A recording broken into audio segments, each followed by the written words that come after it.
Hi, everyone. Welcome to White Noise. My name is Robyn. I'm Summer. And we're your hosts today. We have two very special features tonight. Very excited about that. They drove all the way from Philly. I feel like I've been saying this for like 3 weeks now. Like, they drove all the way from Philly.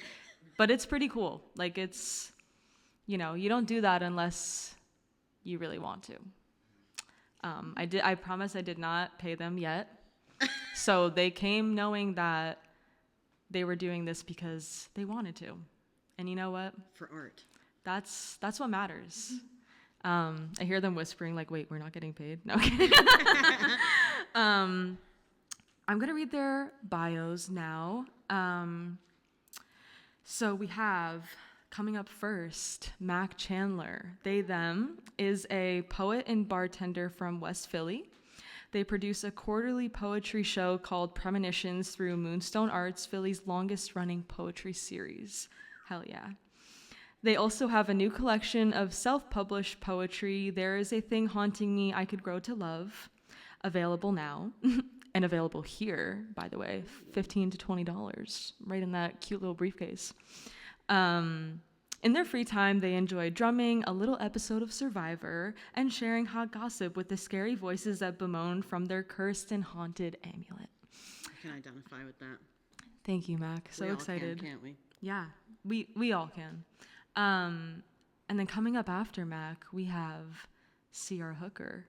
They, them, is a poet and painter born and raised in the unforgiving heat of Arizona, though they currently call the concrete jungle of Philadelphia home. They are the photographer for Scribes on South, woo, and this is their first feature on the East Coast. When not writing poetry or engaged in tomfoolery, CR can be found playing with their cat or covered in paint. Love it. Yeah, that's incredible. We all just did the Night Coffee Sessions podcast together like 2 hours ago, which was incredible, and I really hope you guys check that out after their performances. I mean, I know you will, because you're going to be so astounded that you're going to be like, who are these people? I need to know more about them. And you know what? That's why we do the podcast, guys. That's why we do it. To give you more. To give you more. To give you what you want. I just love giving people what they want. I think that's something to talk to your therapist about. Yeah, a lot. There's a lot there. Anything going on I'm with just you? here for the ride. Okay. I'm stoked to see everybody. Yeah, me too. I'm so stoked, and I love all the red. Oh, thank you. Yeah, Thank you. favorite color. Okay, without further ado, welcome to the stage, Mac Chandler. Thank you for coming out. It's been really cool to be here.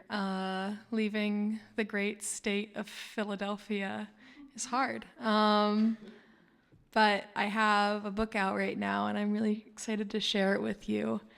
I'm just going to read it until my time's up, basically. It's called There's a Thing Haunting Me That I Could Grow to Love. It's about that space after you go through something really bad and you don't really know what you're supposed to be doing, but you know it's not that. So you're kind of bored and feeling weird about it.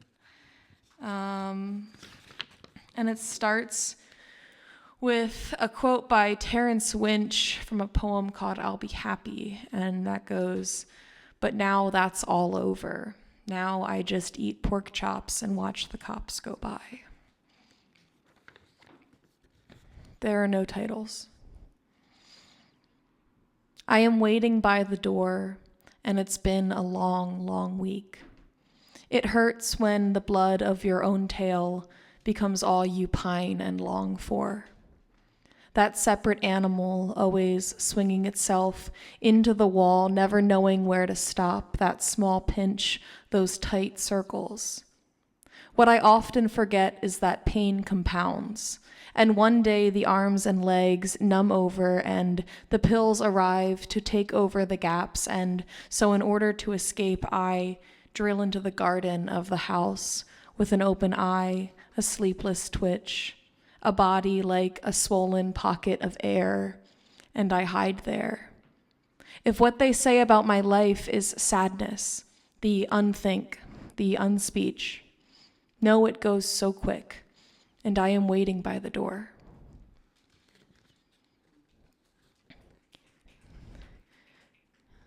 It would be easy to accept my life if I always stepped on the cracks, if I mowed the lawn less green and straight, fed the kids late again. The pool of the clouds at night form magnetic fields of pain, and you should watch me as I remember each one of my last exhales in case I don't wake up. Though I want to wake up. If I'm perfect at the grocery store, on the subway, at the mall, I should live a life more forgiving and be more forgiving. This is how I know that I am incredibly alive. I fight against the speed of it all, and it just keeps pushing me forward, like loose soil against a fist of claws. There is no perfect fight, always someone whining. Though now in my life, I crave bone-dry clarity. I crave for my cards to come up in threes. A rabbit runs its whole life from safety to safety and still gets trapped by some sick animal in the sky who doesn't care about journey or self-preservation, just its own sick degloving, demasking, when the rabbit really just doesn't care, just wants to run and hide and feed, get the bottle while it's cold, flip the coin to heads, to be upturned like butter, emptied and unsearched, spread flat and smooth and cold and tasteless. The best thing to happen to prey is to be spit the fuck out, so taste me, please. I'm horrible.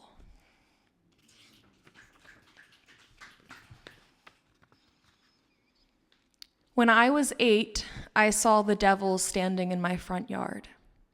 In a dizzy stupor, I first believed it was a flock of stark albino vultures.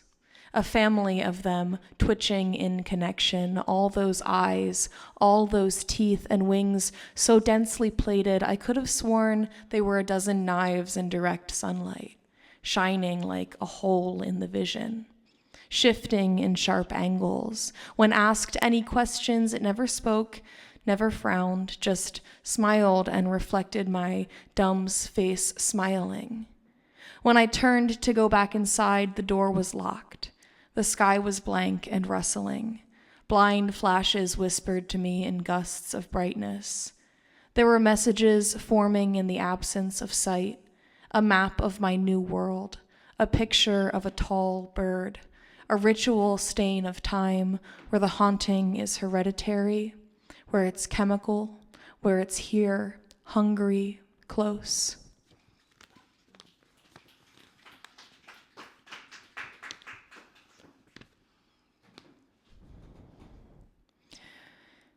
Unconcerned with its sudden urge to dig, a dog who has no dreams drools at the soft earth, the sin of the blue sky.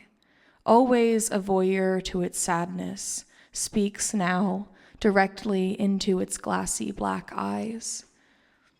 It's easier to unearth joy when unaware of the habitual. So the dog now, all knowing of its compulsion, builds upward in the yard thinking, yes, this is the denial that brings a great happiness. Yes, this is how we find salvation. Paws clumping, forming great houses of dirt, whole families.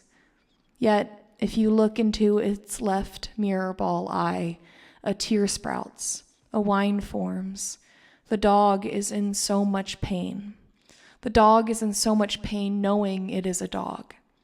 Tomorrow, the poor thing will dig again, will know, certainly, this habitual downward curiosity, this need to find sheetrock and cold water, this body, these claws, blind eyes, clear fury, is all the pleasure left in this world, in this shining body, under all of that perverse sky.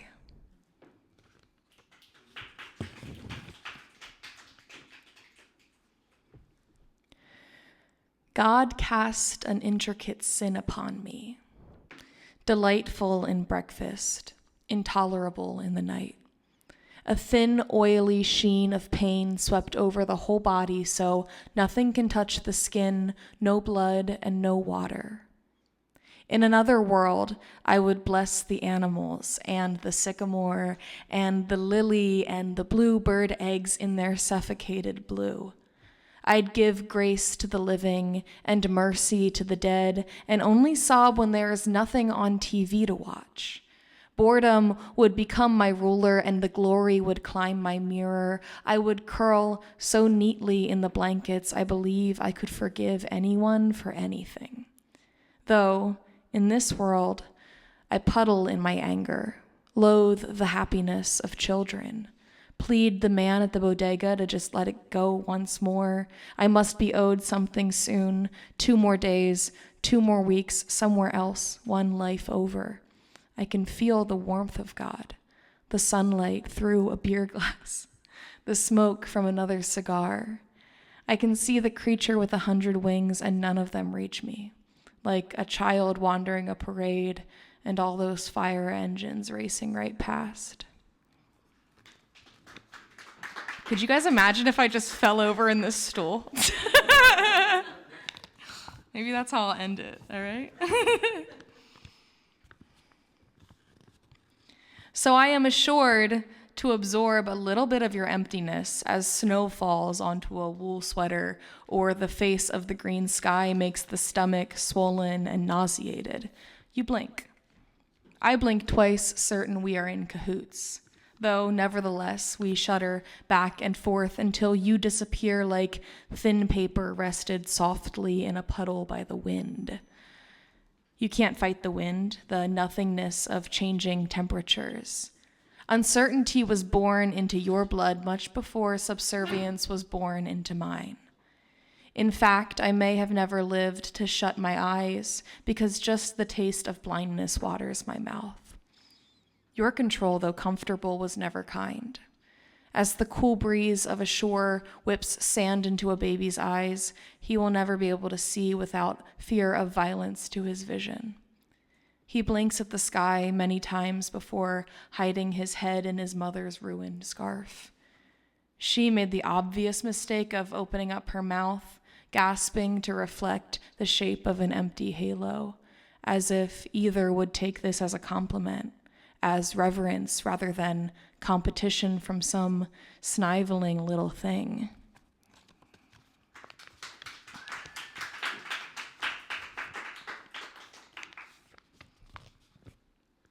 It's likely I'll be carried out by a poison misfire, quick like a live blue wire, sharp like a red migraine.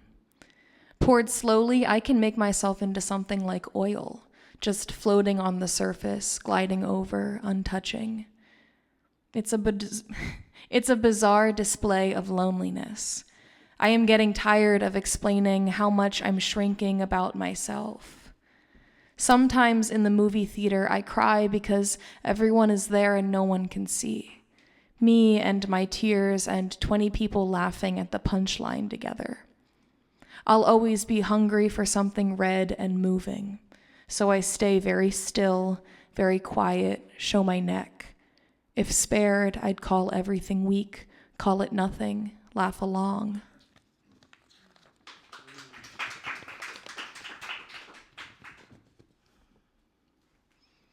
You have no idea what I'm doing on my off days. I was manufactured for a good time, gilded like champagne bubbles, cracking open like a cold can of sun. Mostly it's a push and pull between pure responsibility and the act of fucking off. The museum happy hour, I'll be there. I'll be so sick and I'll be so clean, 1 glass of red wine, and every painting of a baby looks like the Pope. Afterwards, on a swivel seat, I tell the bartender all about this, and he's mostly focused on the TV, the news, a sports game going poorly.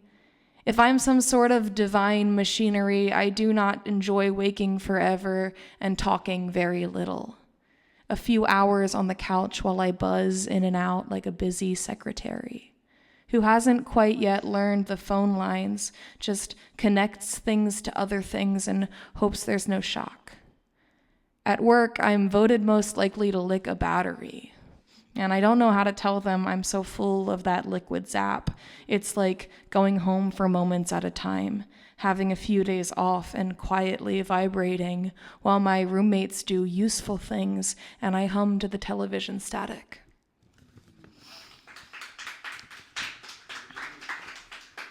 Thanks, guys. I appreciate your ums and ahs. This is Christmas themed. Sorry. A successful knife both cuts and shines and right. Merry Christmas. All that tearing and ripping under the evergreens, firs and scrubs, and oh, it's what everyone always wanted. Take the toys up to the bedroom and pose them in wicked shapes. Every day I wake up to an applause for a perfect life lived, wondering what unforgivable thing I've done. Each holiday eve, I wander into the yard and fall asleep in the snow, God willing. It's the warmest I'll ever feel, all those layers shaping my frame into nothing. And to think, the world can become such a vicious substance, it coats our whole lives some days, can give us something to carve ourselves into. The body becomes a conduit from hot blood to cold water to green, soggy grass. And isn't that just the way, transforming the year, fingers all raw and rosy, back into its soft-edged self from the terrible dark knot it becomes?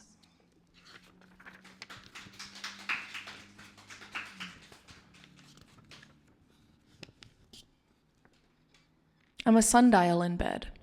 I'm dedicated. I yearn to waste time. I'm insatiable.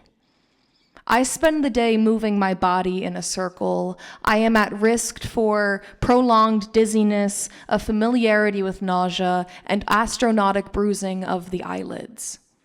Please don't ask me about all those people hating the ones they love. I do not have that kind of anger inside of me. I prefer silence with my eternal frustration. It is dangerously alluring to let it loose. It does make me blush a bit. My rage lays in one place all day, sweats webs, freezes little spiraled patterns on the skin, shifts toward the heat to fall, once more, twice more. The coolness of my blood is unrelenting, grows slowly toward the ground, as an icicle needs the sun to give it any shape at all. There are parts of this world that I used to love which I can no longer touch. My head's reverted to a frustrated arrow which points in the direction of its losses. And though so eternally spiraling, know I'm tracking it. Know the anger is simply a refusal of knowing exactly where to go. The anger blinds me like a medicine. The anger warms me up to cool me off. I'm living it. I'm made of it. It's over and over. With my head on the pillow, I'm raging in circles.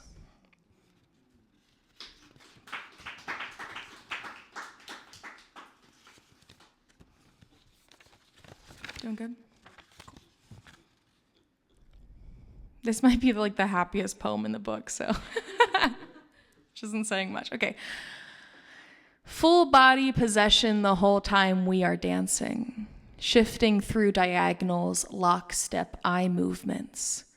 It's a pleasure to be listening and to be listened to. That's what you're doing when you're looking at me. When the disco ball spits holy water, that beer or two starts speaking Latin. Patience is requested for all the choreography. It's a lot of yelling.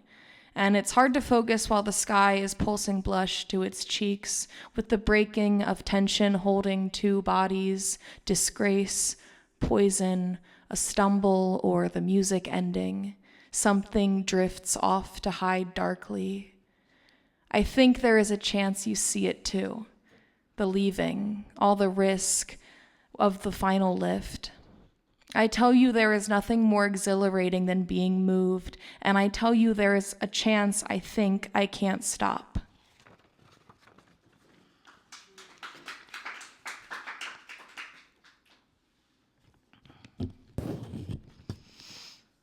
I didn't know later on that everything would be okay, so I ate some fat apples and I gave up on the crossword. I didn't wave to the neighbor with her hands full of kids, and I plastered the town in posters, and then I tore them all down. I hoped someone would understand my illness, and then they did. And then I turned into the telephone poles, and I split the sky into shapes. I asked the animals. I swam in the pool with my eyes open. I tore through a plum with my hands on the front porch. I didn't know there would be another day, so I wasted this one. I wandered through the street asking why, and who, and where, and what, and I exhaust easily, and I rest when things are okay, and I didn't know things would be okay. I watched an interview on water melting. I fell asleep on the couch for years.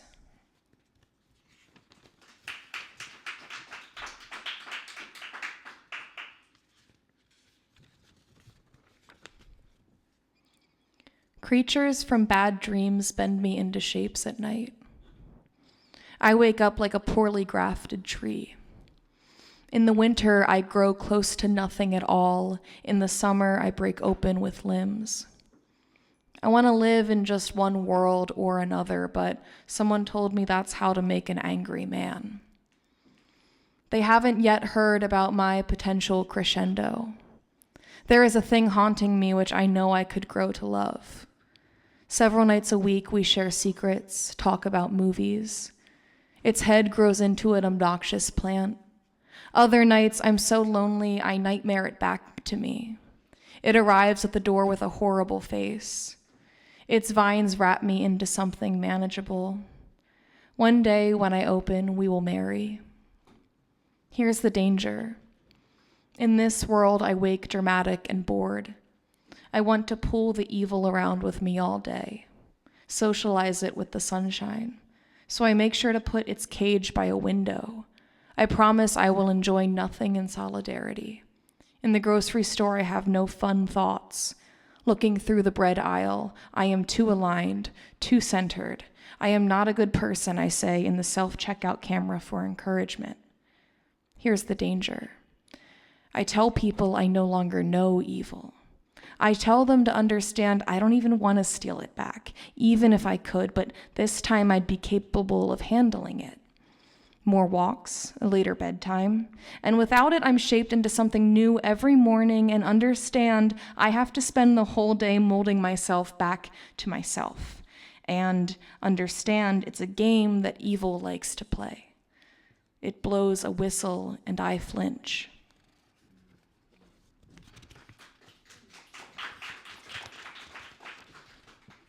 Oh, I have a couple more from you, for you. I guess I don't know what a monster does before it surfaces and attacks, and a part of my illness requires all of this knowing, but I am deeply uninterested in proof of labor and all of your days spent dormant and terrorized. Don't tell me you're capable. I want to see your hands up high. Raise them in the air so the little planes can fly around, so the camera can close in on a screaming woman and her baby. If you feel like it, yell like you're sorry, but kick down a bridge and smoke that chapel like a cigar. That's real Hollywood, baby. Screaming and crying. In the theater, I'd see you and sweat. You're pinned up on the screen, you rip a man's head off, and on a bad night, I'm in love. On a good night, I misunderstand you. I don't want you to practice that terror on me. I only want to cry during the credits. And what if they missed all your best angles? And what if no one believes me? And what if you slip back underwater? And what if you never die at the end?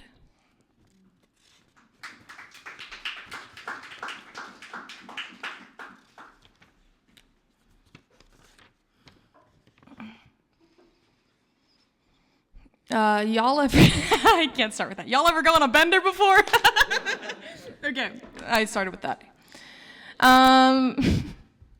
Coming down at 5 p.m. and greeting you with kindness Imperfect in the drive-thru, a flashlight in my dashboard, Prosecco in the headlights, tobacco stains the window, I'm filthy with a fist fight, I'm paranoid in swimsuits, comfy in a car crash, fucking in the back room, switching bad by sundown, calling the wrong number, tragic one-way mirror, hurting like it's noon, passing through a dead room, dreaming is redeeming, space heater protection, sunbathe with a purpose, reserve a spot for me.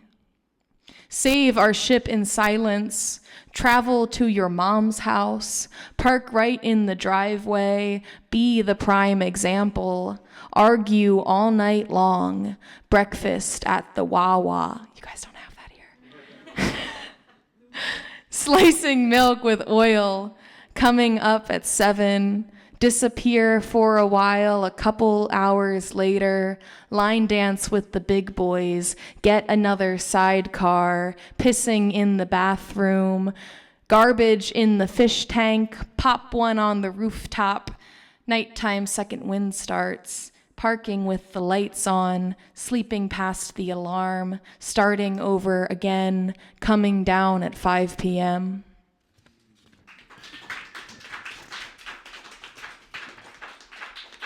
No, but you know what I did see? I saw your little ice cream gas stations, which is very peculiar to me, but I was okay with it. Yeah, that thing. I saw that. I saw a lot of them. Yup, I clocked it. Ice cream, I mean, I rock with that. Yeah, I can't argue. I have like 3 short poems left. Is that cool? Cool. I'm afraid nothing was ever after me. I've both begged and chosen many times, some nights repeatedly and all at once. Mysteriously, I was born with a luring scent. At the lake as a kid, I would watch the men hook worms through the entire length of their body. That way, there was no chance that a fish could bite and not be penetrated.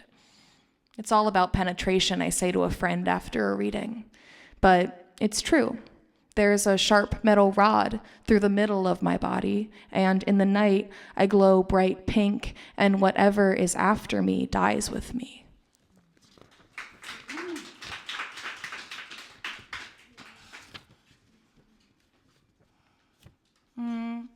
Okay. No, it's more like sleeping in the window in the sun all day long. That whole night, every shadow is blue, and all the heart wants from this blood and vision, darkness from the warm house, warmth from the dark nest.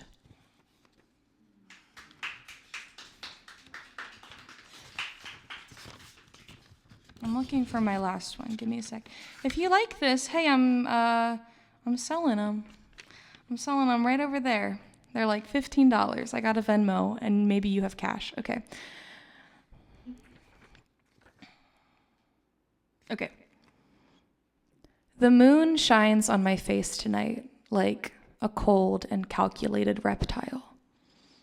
If the scales and fangs were all a dream of the window, please do not tell me. There is a chance there is no best of me, and the light fuzzes unfocused and confused. I freeze like a rabbit in my sheets, red-eyed and ready for puncture. One rotten spot of me bleeds out my scent in my sleep to the sky, and I can't imagine a world where I ask to be seen. The way that I am built, I have no use for it. Thank you guys so much. You can buy a copy of this book. You can also find me on Instagram at FrillySocks with an X. Thank you.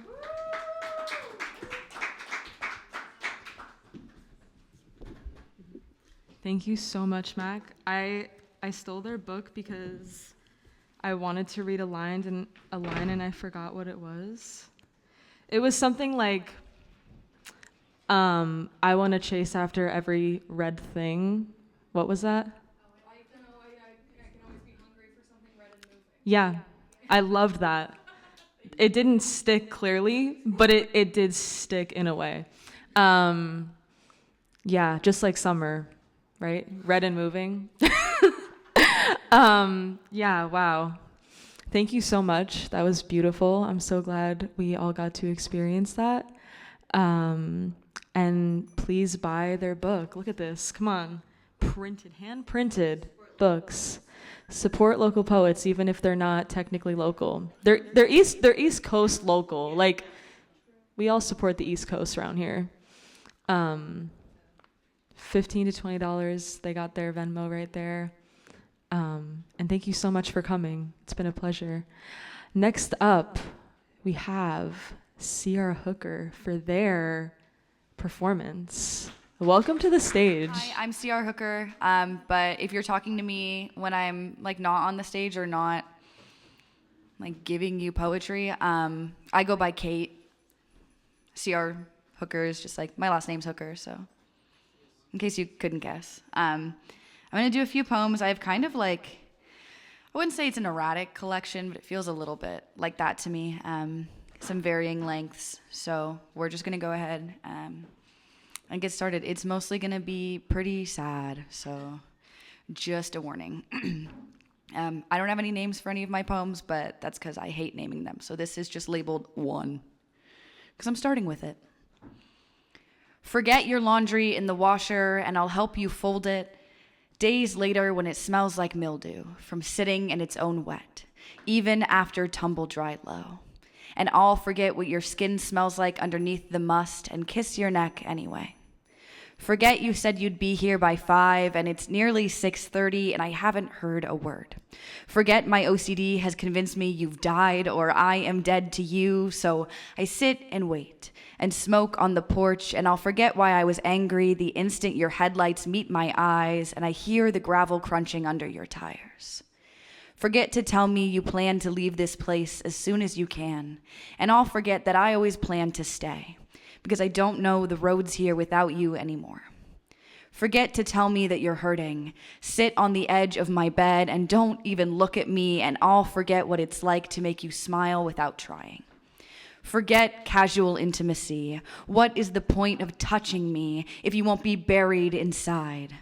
And I'll forget that I like to be kissed, just to be kissed. To feel your fingers between mine on the couch as we pool sweat in our palms together. Forget that I was once more than just a warm body to you. Forget that I am not a woman, but I'll open for you like one. And I'll wilt for you like one too. Forget I asked for more, and I'll forget why I wasn't okay with less. Forget to take care of yourself, and I'll forget need other than yours. Forget I matter, and I will too. Thank you.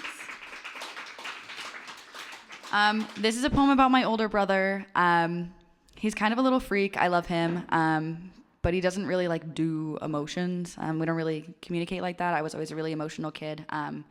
But in his own special way, he was always really good at being there for me, which usually meant just like removing me from whatever shitty environment we were in and taking me for a joyride on a bike, in a car, whatever. So this is one of my 2 sappy poems. My older brother taught me how to survive a monsoon when we were just kids.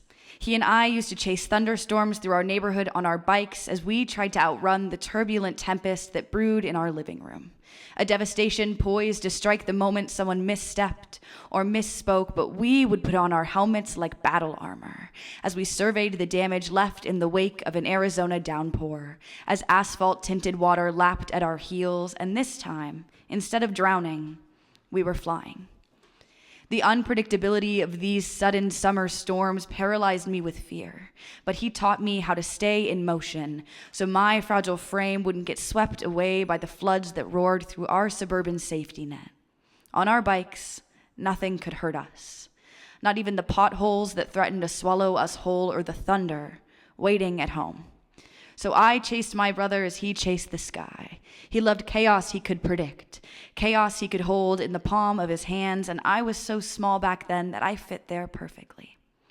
He always knew what the shape of each cloud meant as he tracked which way it was traveling, but I never had a sense of direction like that. I never had a clue, and he He always knew what the skies were saying, knew when it was time to pull our bikes out of the garage and follow the path of a type of destruction that he understood. And even as he unhelped me tie my shoelaces from the spokes of my wheels, we never spoke of the cracks in our foundation. But I know we have lightning strike scars in the same shape, and even though I never saw rain fall from his face, that wasn't a pattern that I could replicate no matter how hard I tried. When he moved away, I stopped riding my bike. But the monsoon still came every year. The sky still hummed as it heaved its burdens onto the roof of our childhood house, and I began to take shelter from every storm alone, as we grew up and apart. I struggled to navigate the storm swelling inside of me. I failed to decipher the patterns of my own gray skies, and I split right down the middle like the tree in the park when it got struck by lightning in the summer of '09. I was desperate for some calm in the eye of the storm, but I'm never alone. My brother always comes back home. And when he sees the clouds gathering over my head, he knows I am a storm that he cannot control. But he takes me on joyrides through the city in his truck and holds my chaos in the palms of his hands anyway, even when it overflows. Because he knows what the shape of my sunken-in shoulders means. He helps me survey the damage, and I realize that I don't flinch at the boom of thunder anymore. Because when I spent all of those years chasing storms with him, he was actually teaching me to survive the monsoon all alone. Ding.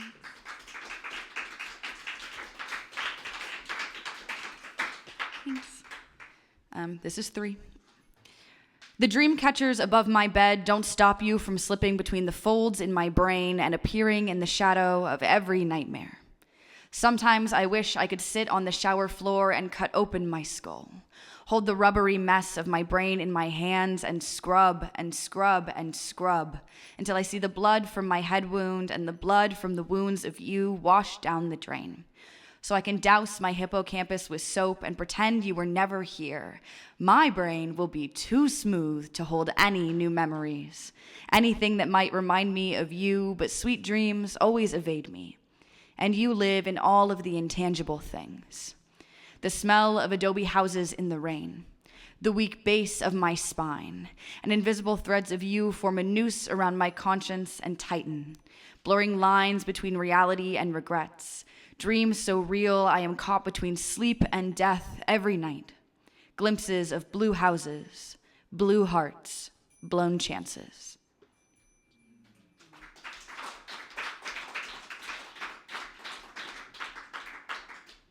Okay, this is 3.5 because it's like 2 lines. I've got a loaded gun type of love, and you are addicted to holding the cold metal of me to the back of your throat and swallowing around my girth. But you are too much of a coward to pull the trigger.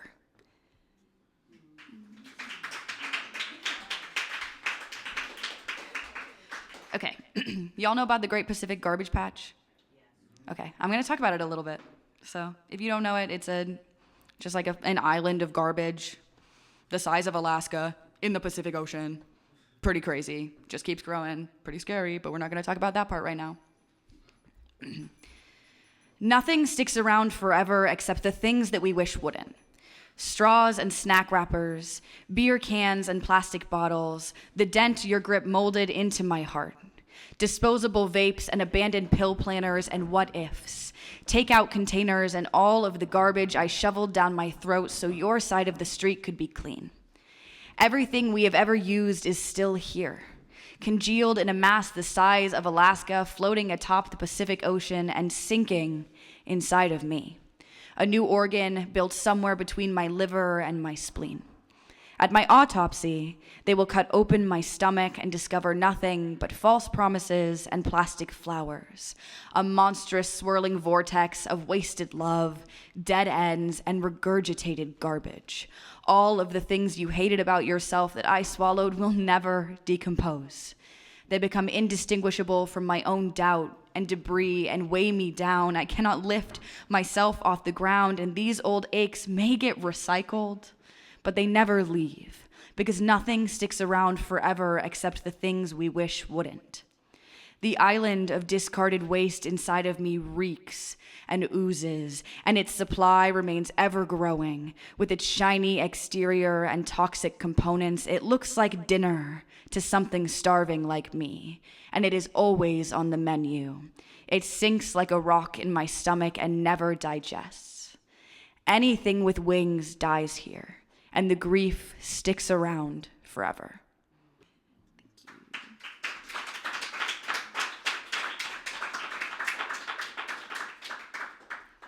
Anybody in here got divorced parents? Yup. Okay, mine are pretty recently divorced. This is a poem about that, but also, surprise, it's actually a love poem. So, just come along for the ride. When I was a kid, my parents shared a meal at every restaurant we went to. Every slice and taste was split in two, and I remember thinking, this is what true love is. One plate, two forks. My dad always gave her the last bite he always gave, and growing up, I thought nothing could separate them. Not his simmering rage or her workaholic distance, because no matter what, at the end of the day, they were licking clean the same plate, their tongues coated in the same flavor. I only ever saw my dad suggest that they order their own meal one time. My mom's face completely crumpled like the napkin I anxiously picked at in my lap, and she said that his desire for his own plate made her feel like he didn't love her anymore, because they always split a meal. And if he didn't want to share a meal with her, then what else did he not want to do with her anymore? And I remember thinking, I hope I marry someone who splits every meal with me. I don't ever want to not feel loved. My parents shared a meal at every restaurant we went to. Every slice and bite was split in two, and I remember thinking, this is what true love is, until I began to understand that this meant that only one of them ever truly got what they wanted. Before I began to understand that she was only giving him half of her heart, because my mother got a sous chef on the side. After 30 years of marriage, she took 5 to reveal her insatiable appetite, that she was snacking on someone else late in the night, and I have always seen my parents as sugar and spice. I have always seen my parents as salt and pepper, but they were sugar and spice, and from them I learned that love is not always nice. So now my dad eats alone off of one plate, because she had grown tired of the same flavors, decided on her own she needed a palate cleanser, so now her mouth tastes the same as some other man's. And she liked the aftertaste so much, she decided she was al dente with my dad. Decided not to give a single fork about him or the family they had built anymore. And I realized that true love is not a half-empty stomach, or pretending you like the same foods, or a family split in two. So my love, when we go out to dinner, order your own meal, and I will too, and we can pick off of each other's plates, mix and match and reheat the leftovers the next day for lunch. I want you to feel fulfilled. Let us be 2 forks, spooning in the cutlery drawer. Let us be 2 plates, stacked on top of each other. Let us be individuals together, so we never have to find ourselves eating alone. Thank you.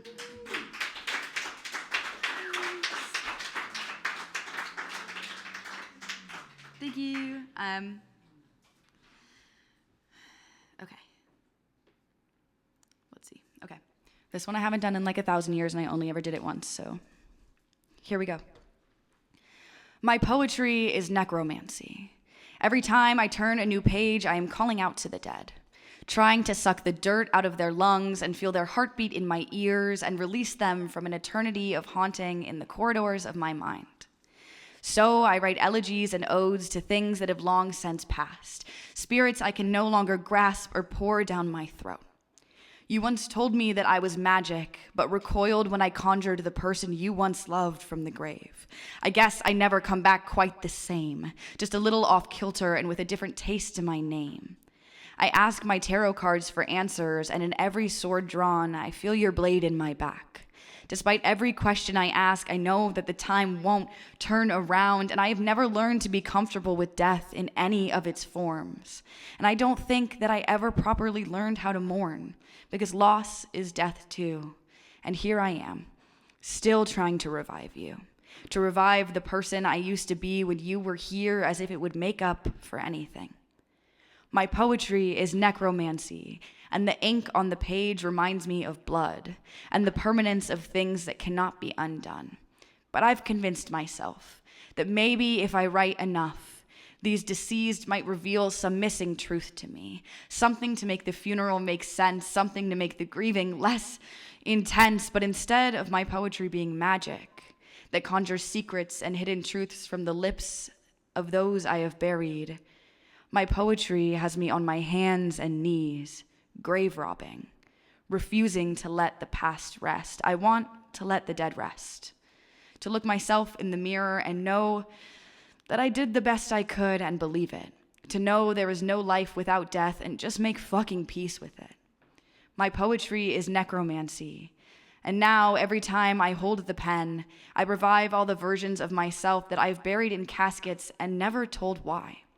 Wished and willed and begged to die, I dig them up and cast a spell so I can look them in their eyes and say, I thought I needed to kill you to survive.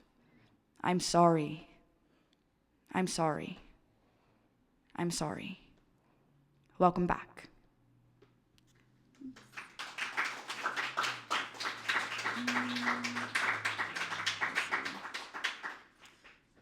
I've really only got one more. I could conjure up a couple more if you wanted, but I'm really bad at time, so I kind of guesstimated. This is one that I actually have written in the past 2 days, so it's new shit. And you honestly may never see, hear, or read this poem in this form ever again. So I hope you enjoy it as it is in this moment, and thanks for being the first people that I kind of throw it out at. I have OCD, and I'm working on navigating that and helping myself work through that whole process and learning how to better take care of myself as I get to know myself better. And this poem is about how my mind right now is a prison, so really fun. Can't balance the scales, can't stop staring into the eyes of the snake. Oh, sinister tongue, what has become of me? Trying so hard to be good, to be blameless, that I become some monstrosity I don't know in the mirror. A caricature, adjacent to human being, adjacent to being, and not quite right, not quite what I thought I once was. T-shirt, shrunk in the wash, I can't trust my own thoughts. Obsessed with moral perfection, but at the end there is no judge. How can I be innocent when every thought about myself is laced with guilt? But there is no body and there is no crime. Just this body and a mind I cannot trust. Mind I wish wasn't mine, synapse firing at all the wrong times, deer in headlights. Afraid and afraid and afraid of obsessive justice. The punishment is a lifetime with this mind. This mind can't stop trying to repent for sins I have created from obsession.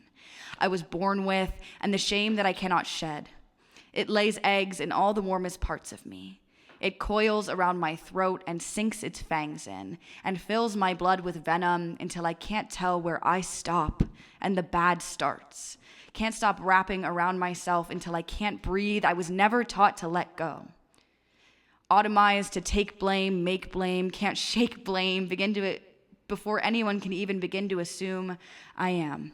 I am prisoner, I am judgment and victim, and I hold this shame for longer than anyone would ever ask me to. Not even you would be this cruel. Do I have time for one more? Yeah. Okay, I'd like to end it on a better note, I guess. A happier note? A little silly, goofy note? Okay, slay. This one's about my cat as soon as I locate it. Yeah, this song's about my cat and a time in my life where some really fucked up stuff was happening, and so I was just getting high all the time, but not even for fun. So this is this is about that. It's called Bitch, I'm a Mother. It's one of my few poems that has a name. I like to get high because it makes everything feel like a Polaroid from the 70s. Warm orange disco dripping down your throat in the Sonoran gray night. I like to get high so I can forget about the griefs that inhabit me, a row of headstones I cannot see but bear the weight of on my trembling shoulders as I stumble through this life. Every time I try to write about how your coldness made me feel, gutted behind the wheel, headed straight for the cliff, I take another hit to numb your shit and cough out smoke until all of the words scurry from my brain like scattering fleas, and there's this itch I just can't reach because when I'm high, I forget why we don't speak. And suddenly, I'm weeping over my cat in the middle of the goddamn week because I'm worried that I'm a bad influence on her. Only 21, and way too high at 7:43 p.m. on a Wednesday night, wondering if she is disappointed as she watches me and my bloodshot eyes rot in my own misery because I choke on the word recovery as it clings in my throat, and it's not my fault, but it's not my fault, and I don't like to be sober because it reminds me of all of the tongue twisters I spilled to my friends to excuse your behavior. It reminds me of all the times I opened my legs for you when I should have kept them closed, should have kept my body locked tight like how you kept your true thoughts. All of this makes me nauseous because I can't fucking digest this. I don't want to discuss it. I can barely eat a full meal. I avoid making eye contact with myself in the mirror, and even though you're out of my life, I can feel your self-destructive tendencies nipping at my heels, desperate to enter my bloodstream, and I don't want to turn into you, and I don't like to be sober. But the word addiction reminds me of my father and you. I don't like to be sober, but here I am, stoned out of my fucking gourd, and on this unfortunate Wednesday night, I catch a glimpse of my reflection and start to wonder. Is this fucked up lump, incapable of self-love and self-forgiveness, lost in clouds of smoke, really who I want my cat to see? I want her to know boundaries, how to stand up for herself, but my spineless corpse feels like an inadequate example, and I'm just not sure that this is the right role model for such a tiny baby. I want to learn to bask in the glow of recovery and self-discovery, and the sound of her purring next to me makes me think, fuck, I have got to get better. I need to sober up because, bitch, I'm a mother. And this might sound like an absurd reason to try and change your life, but only if you've never had a cat. Thank you.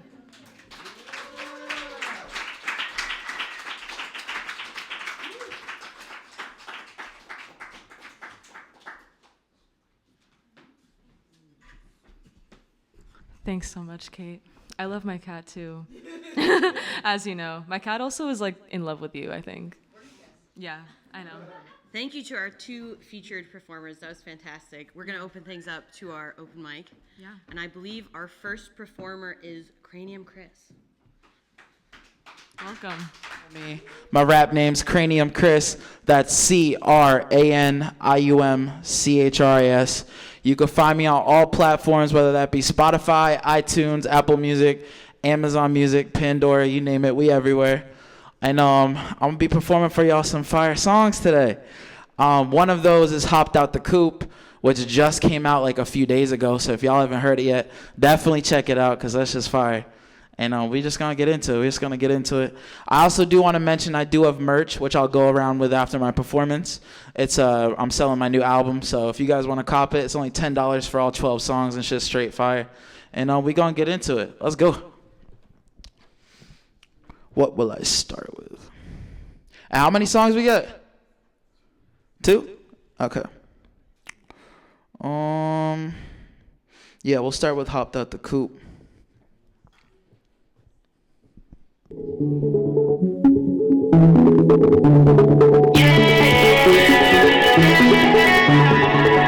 Whoa! Yeah! Hold on. Hold on. Alright, let me try that again. Gotta make sure I can hear my voice. Alright, we good, chat. We good. Huh. Whoa. Yeah. Huh. 1, 2, 3, let's go. Yeah. Hopped in the web, just off the top on the coupe. I am the kid, I am the one at the two. They can't forget, I get it lit like a fuse. Feel like Tupac, cause in this work got the juice. Playing your key like piano. Niggas ain't know that I keep me a gun and I'm never running out of ammo. Skirting right off in that Lambo. Flames around my tires, let it. Bitch, I'm feeling fly, just like I'm a bird. I don't told her bye, huh? Kicked her to the curb. I'm gonna teach a lesson, she gon' have to learn. Keep a lethal weapon, cut the universe. Hopped in the whip, just off the top of the club. I am the kid, I am the one at the two. Yeah, they can't forget, I get it lit like a... Feel like Tupac, cause in this work I got the chills. Ooh, ain't worth the talking right now, I'm not in the mood. And then I leave, I'm shocked, I'm feeling like I'm Zeus. Feel like I'm Michael Way, I'm walking on the moon. Gold medalist, gold pedalist, way I run it like it's for president. Gold Leatherman, new settlement, only hundreds, I don't fuck with Jefferson. She gon' start to sell the battery, bitch, I stay fresh, on like some peppermint. Fuck on one bitch, I'ma fuck on two, but you know I keep them all separate. Cause they know how I ball. Stacking up all of my money like it's never gonna fall. My dash is digital, stacking residuals. Feeling like Jesus cause my life is biblical. Horns like a billy goat. Hopped in that ghost and that green like my stereo. Hopped in the web, just up the top on the club. I am the kid, I am the one at the two. They can't forget, I get it lit like a fuse. Feel like Tupac, cause in this work got the chills. Yeah. Yeah, ain't with the talking right now, I'm not in the mood. Feel like I'm Michael Way, I'm walking on the moon. Yeah. There you go, there you go.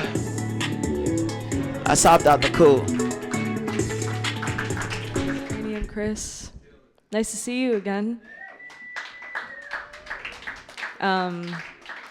Yeah, that was awesome.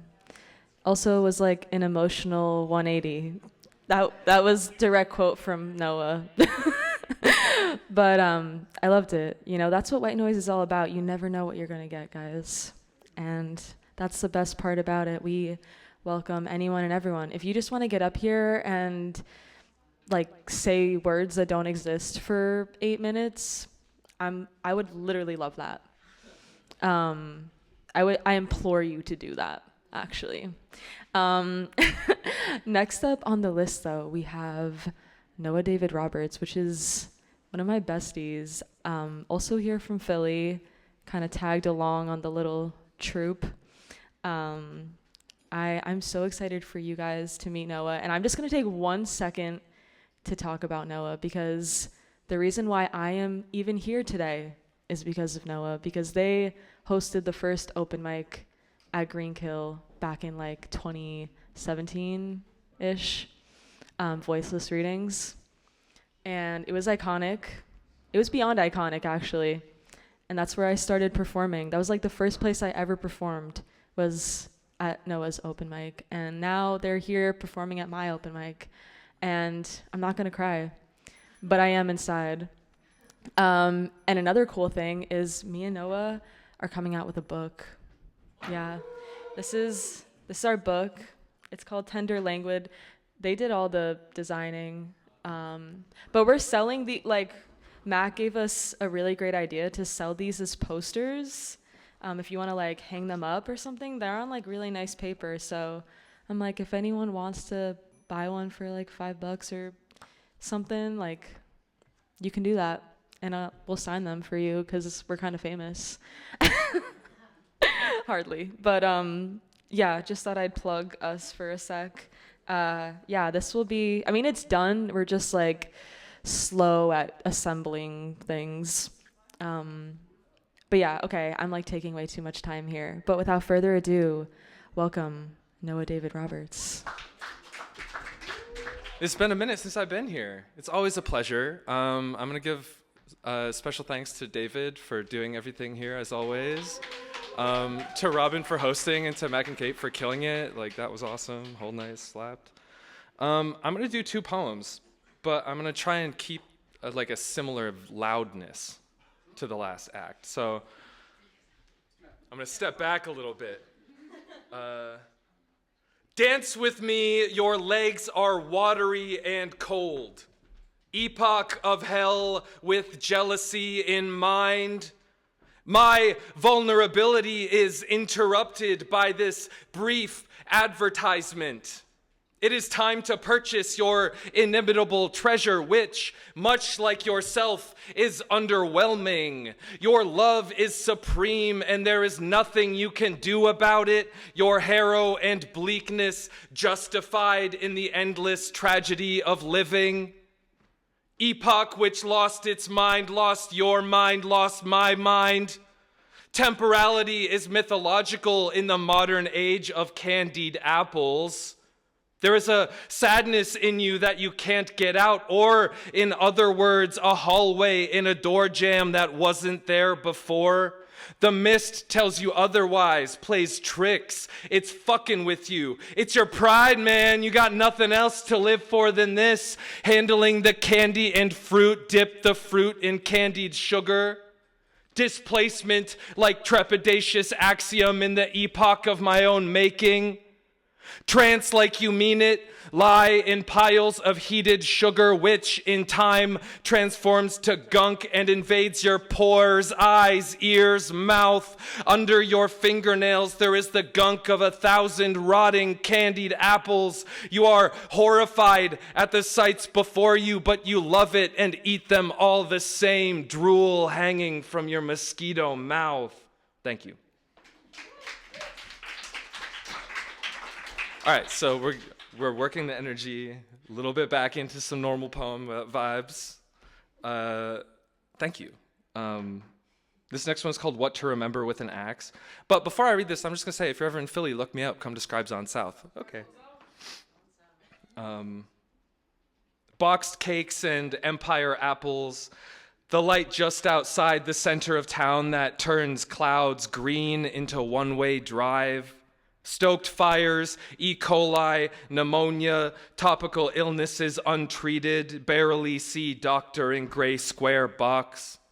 Charcoal briquettes and everything flammable.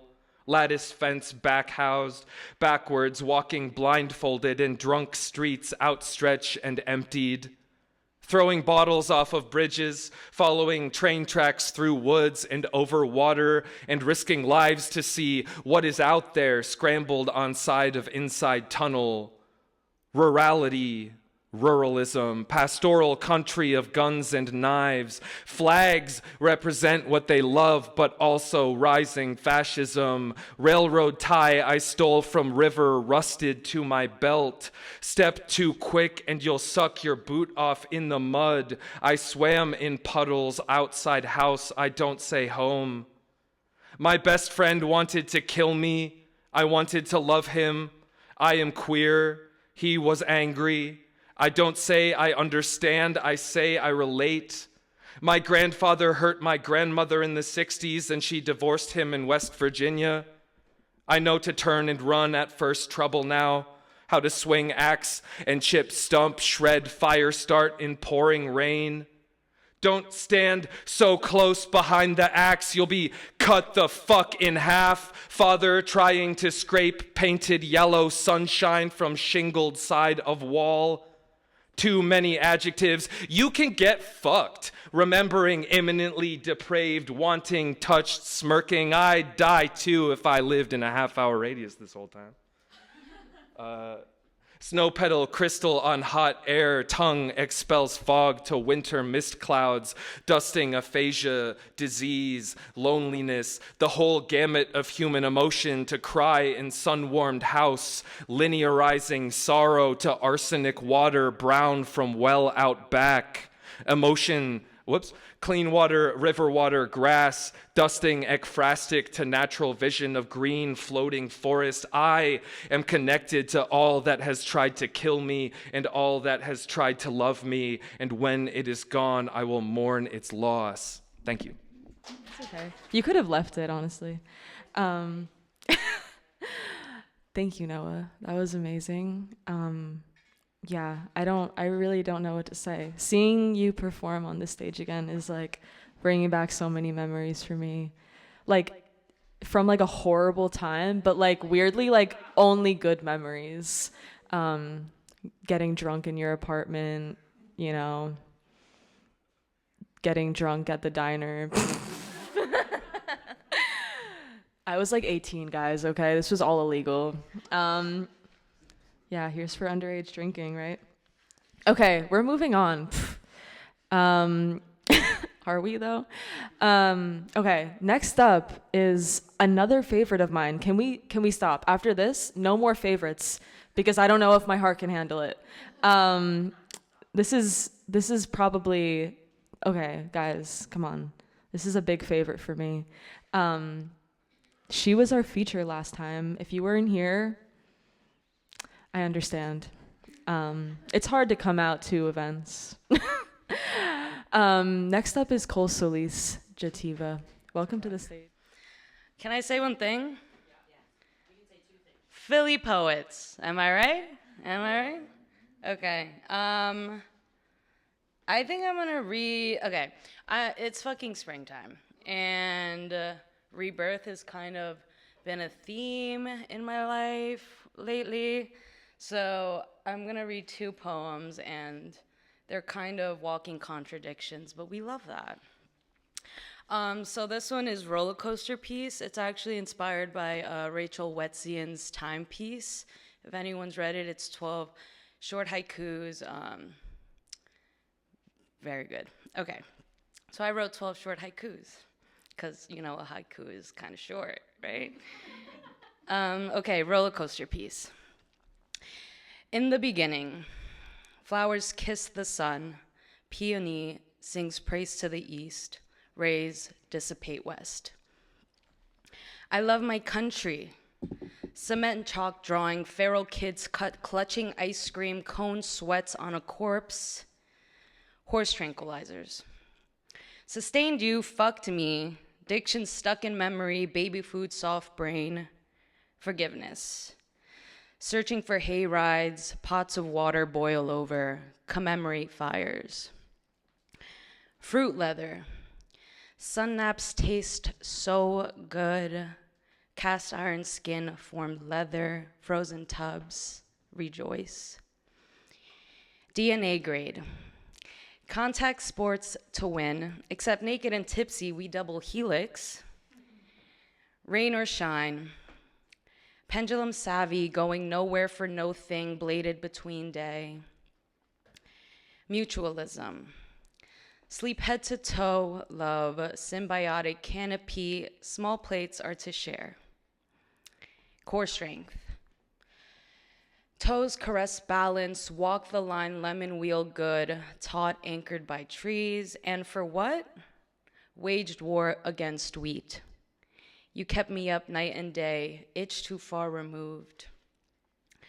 Saltwater taffy as an alternative. Betrayal allergic, talk what I want to hear, truth malleable. Forgiveness tenfold. Kiss me, I'm bleeding, never mind, we should sleep now, re-love, incarnate. All right.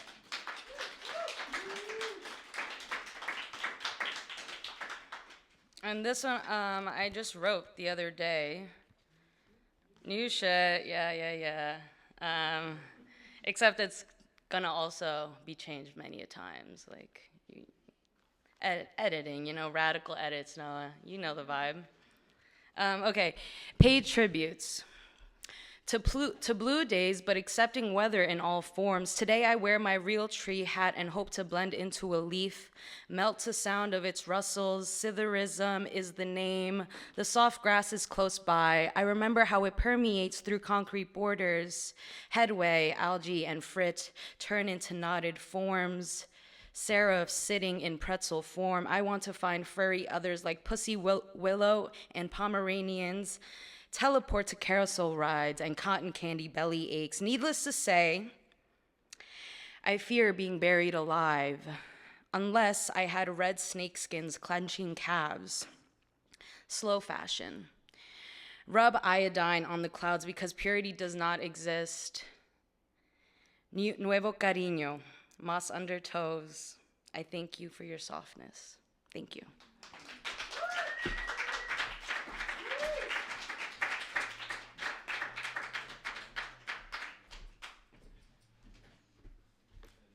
So much good imagery tonight.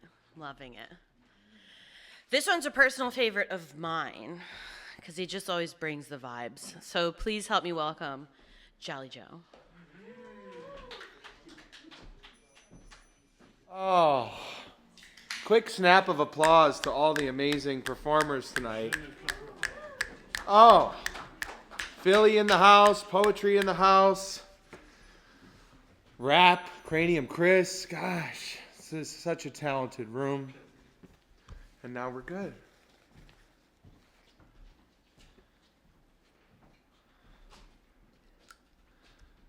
Full.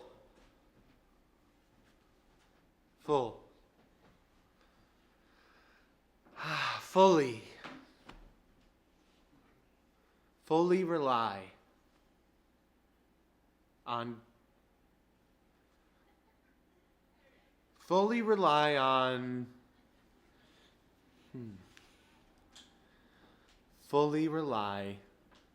on God. Frog.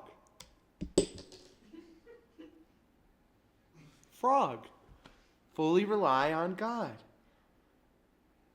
Do you ever think God likes to just zoom in on our earth here as like their own little entertainment? Like, let's see what the monkeys are up to today. Zoom in. I got a confession.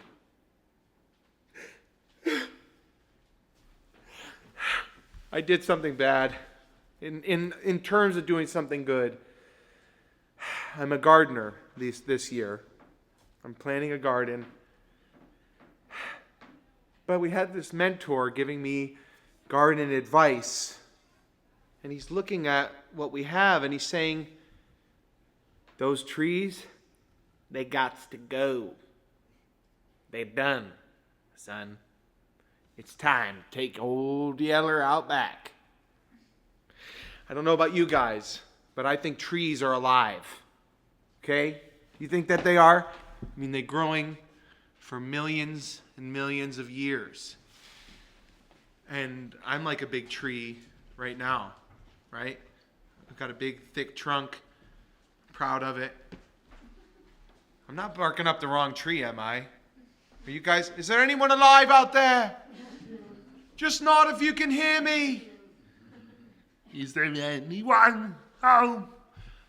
So I had to murder a tree or two. I had to. I was told maybe they'll make your tomatoes taste a little sweeter. Okay? He told me, a month went by, I didn't take them down. He told me again, they gots to go. Those two are, it's taking your sunlight. It's taking over. You don't want everything to live. You just want what's going to feed you. Kind of like a bat in your house. This is not your home. Get away from here. This is my house. I had to murder a bat once. Yeah, you can laugh. It's funny to you, right? Killing animals and trees. This was really especially hard for me because the bat is partly why I exist. Yes, it's true. I'm going to go all the way back to the beginning. My conception. Yeah. No. A bat didn't have sex with my mom. That's not what I'm saying. Okay?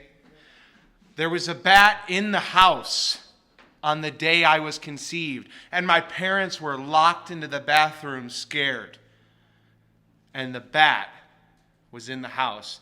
And luckily, 9 months later, Joe was in the house. Yeah, thank you, bat. But once I got old enough, I had to actually take the tennis racket to a bat. Yeah, that was not an easy day. I had my grandpa, and I'm sorry, guys, I should have done the sheet method. It's what you're supposed to do. But I had to go at the bat. I had to. This is it. I don't hunt. I try not to even kill a mosquito. Okay, I'm like, oh, Mother Nature, you got to eat too. Go ahead. I'll scratch you later, but eat up. But when I have to do it, I feel really bad. Because all life is sacred and beautiful, right? All life, not just the life that serves you. That's life, right? So I grab my axe and I go to chop down these two weed-like trees. The neighbor points to me a third time. He says, Joe, if you don't chop these down, they're going to be taller than those trees across the river, and you'll never have a garden. Your garden will be slim shady. Nothing. Little, small, shitty plants. Can't do it. So I grabbed an axe I found that day in the basement. I never really used one of these before. It feels okay. I feel sad. Oh, now it's really in pain. This tree's never going to recover. But I'm not going to take it all the way down. I'm going to leave one branch. All of a sudden, the depths of God came open and it started pouring rain. Mother Nature in tears because I had to chop down one of her babies.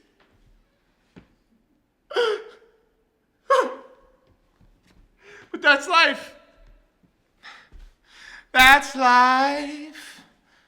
That's life. When I say that's life, you say, that's life. That's life. That's what all the people say. You're riding high in April, chop down in May. But I know I'm gonna change that tune when I'm back on top in June. I said green kill, I had to kill something green because that's life. That's life. I'm sorry, David, but I can't deny it. Some people get their kicks out of stomping on your dream. But I know I'm gonna change that too when I'm back on top in June. I've been a puppet, a pirate, a pawn, and a poet. A pawn and a king.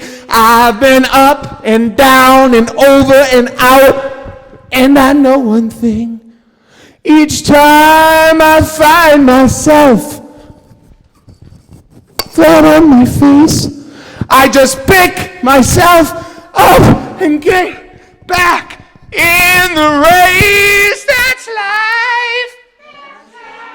And as funny as it may seem, oh, some people get their kicks out of stomping on your dream. But I know I'm gonna have some tasty tomatoes. Yeah. But I'm really sad that Mother Nature knows. I said that's life. And I can't deny it. Oh, every time I thought of quitting, baby, my heart just ain't gonna buy it. But I know that I'll soon get up and fly. Or maybe I'll just roll myself up in a big joint and get high. That's life. Boot it and do it and do it and do it and do it and do. Yeah. Thank you. Can I do just one more little small one thing? Real small. It's nothing. Okay. That's life. This is a call and response poem for all the poets in the night. It's called Ah, Sunflower. All right? And I need you all to repeat after me. It's from William Blake, made famous by Allen Ginsberg, and I am hosting an Allen Ginsberg poetry comedy performance party at Snugs on June 3rd, Tuesday, 9 p.m. So this is a little taste of Allen and William Blake.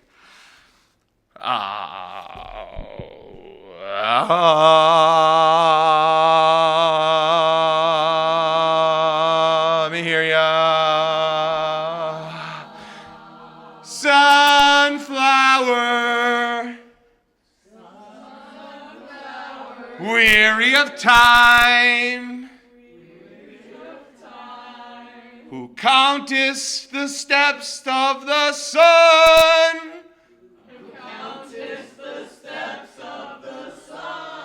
seeking after that sweet golden climb, seeking after that sweet golden climb, where the traveler's journey is done, and the youth pined away with desire.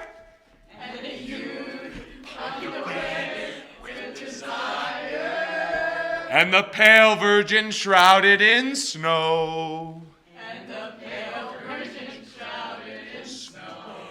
Arise from their graves and inquire. Where my sunflower wishes to grow.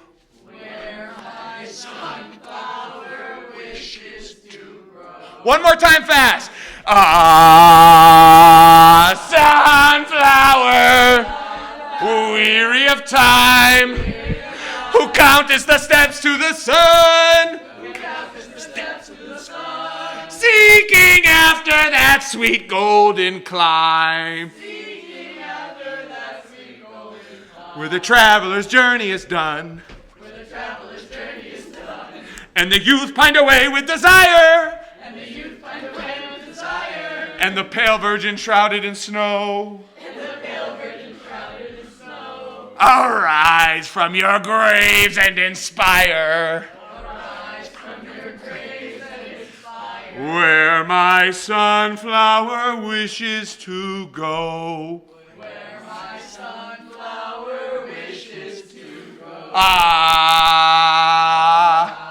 Thank you. I'm Jolly Joe Jester. Fully rely on God. Peace and love. Thank you. I never want to miss one of Joe's performances. I never want to miss anyone's performance in any capacity, but especially not Joe. No offense to anyone else, because he's jolly. And you know what? Sometimes we don't get that from us poets. We don't get that jolly. And if we do, it's not like that. It's not like that. Okay. And we're about to welcome another poet to the stage, as I like. Welcome to the stage, Bruce Weber. That helps, yes, thanks. It's called He Only Wrote Poems About the Death of His Baby. He only wrote poems about the death of his baby. Every mumble, every sudden turn of his head, every motion of hands in circles, he recorded in his poems. I saw him at every reading, up at the podium, tears shooting out of his eyes like comets, the words stumbling out of his mouth like a cripple. The memories of his baby haunted him like a curse. It was as if some ghost was demanding half his heart. He wanted to dig up the sand on the beach and vanish where the waves are, the screams and cries of death grabbing his oxygen, pulling out the plug from the machine pumping life. He wanted to make us cover our ears, to make us cover our eyes, to make us turn away and run. He was so angry that his baby went away and left him all alone. And every night he'd sleep in his baby's crib, his thumb in his mouth, curled up in the embryo position, holding on to the tiny woolen blanket like a life raft.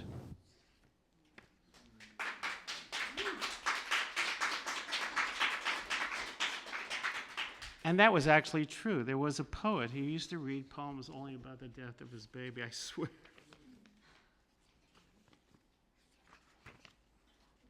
Okay. Sorry. It's called Cup. So ever since I discovered this a couple of weeks ago, I've been reading these poems out. Cup.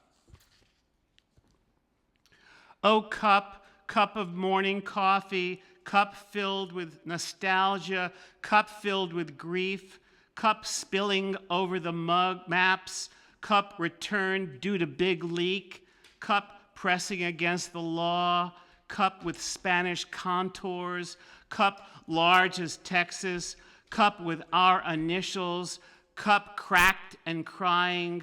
Oh, cup, come here, empty thyself on the floor, make a mess, make a pool, make a lake, make a river, make a sea. Oh, cup, connect the dots. You drink this, I drink that, they drink something else.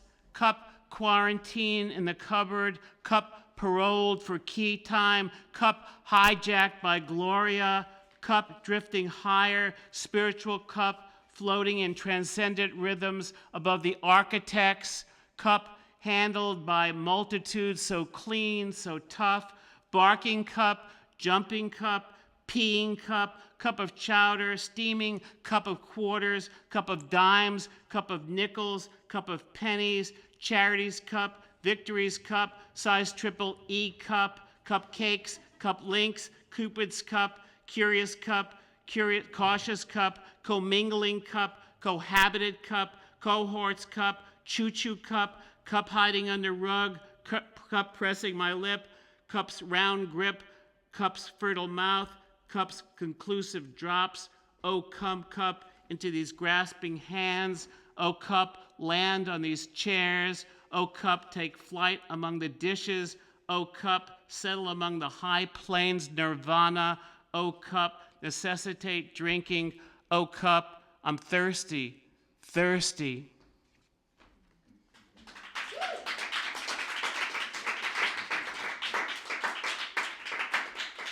Okay. Oh, God. Sorry.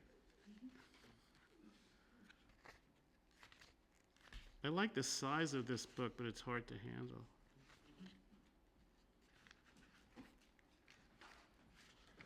And of course, I don't know where anything is.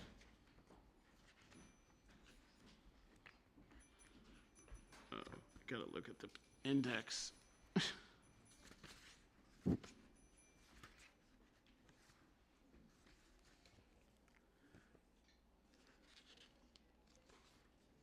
Sorry.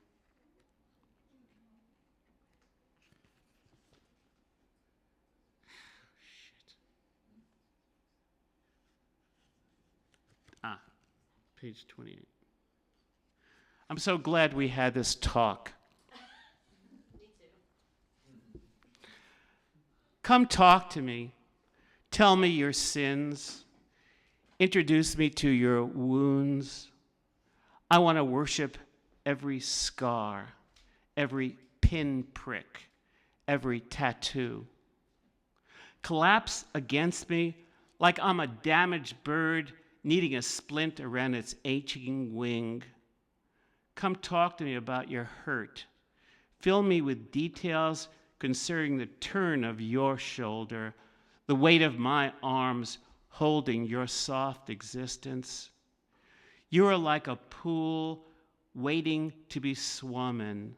You are like the distance where waves go. You are like a pouring of bright light in my window. You crayon my skin, drawing cartoons, making my hairs laugh, tickling my depression. I want to pay you back for loving me. I want to hiss at all the creatures eating your food when you turn your back. I want to slip inside you like a promise. The shadows playing on the wall like hands caught in barbed wire, the shadows crumbling like a condemned building, the shadows questioning the height of my faith's reach. Come talk to me, breathe in my mouth, fill me with life, restore my confidence in the human jungle. Make animal sounds, roar for me, bark for me, meow for me. Squeal for me, neigh for me, that's better. My wounds are healing now. The swelling is going down. I'm going to open my eyes now. I'm going to listen better now. I'm going to surprise you with my attentiveness. I'm going to be there for you in the dark. I'm going to hold you close enough to scare away the monsters in our bed. They're fleeing now. I'm so glad we had this talk. Thanks.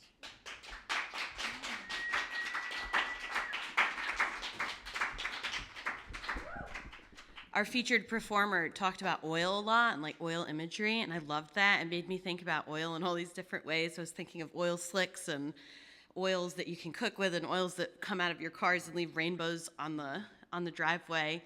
And then the cup poem with the repetition, I was like, I don't even know what a fucking cup is anymore.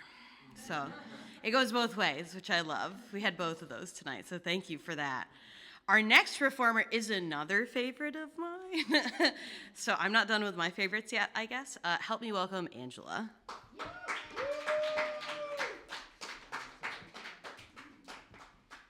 Got the music stand? Yeah, please.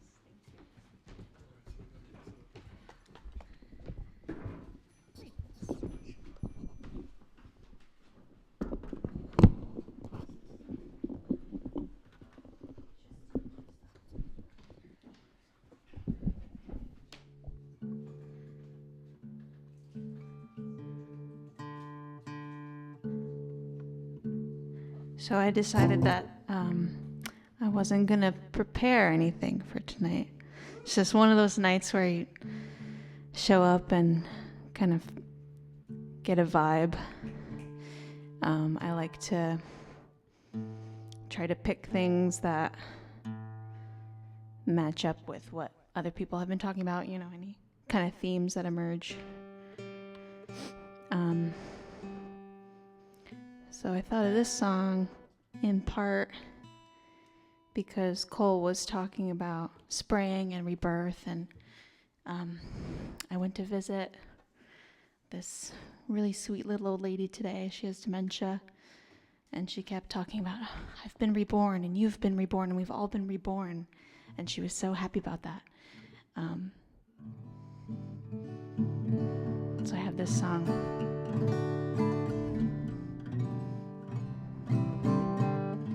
But because I didn't prepare anything, I didn't practice, so I just have to see if I actually know how to play it. Sorry.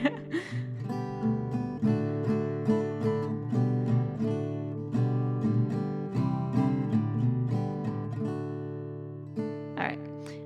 I wrote this after I read a book called Waking.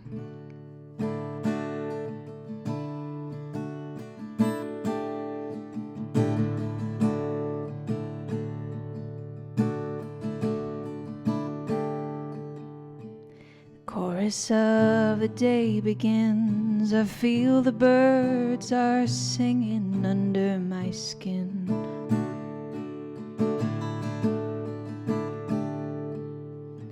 A quiet electricity, the sunlight creeping over me, awakening.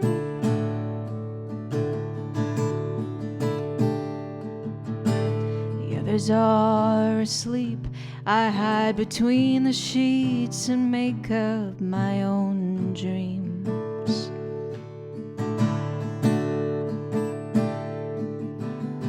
Visions of the outside world, I force the petals to unfurl. I come alive again. So many mornings of my youth spent in hopeless pursuit of something that I could not quite name.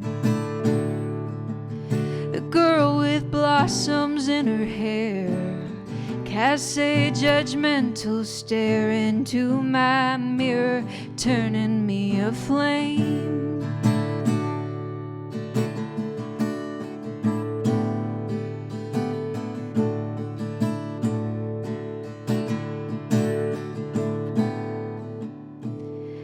Stars I cry, I can't hide my mind away from the tide.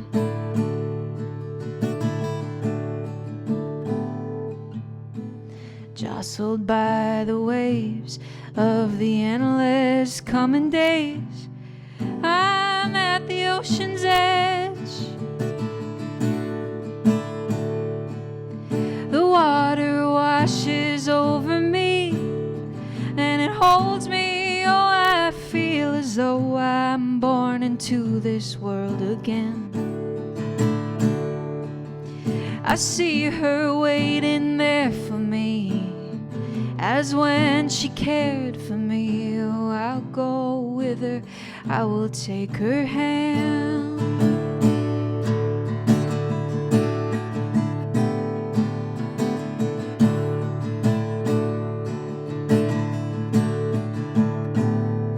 Time is larger than me. It holds all I will be. To it I will be free. Ooh.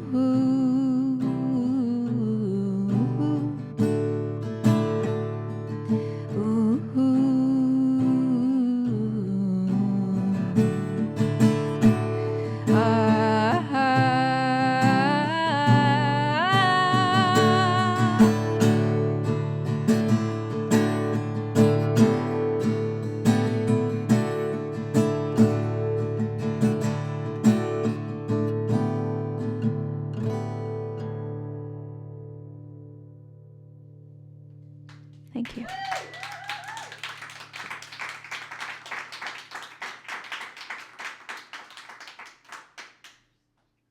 All right. And this isn't quite a gardening song, but it starts out that way. So this is thanks to Joe.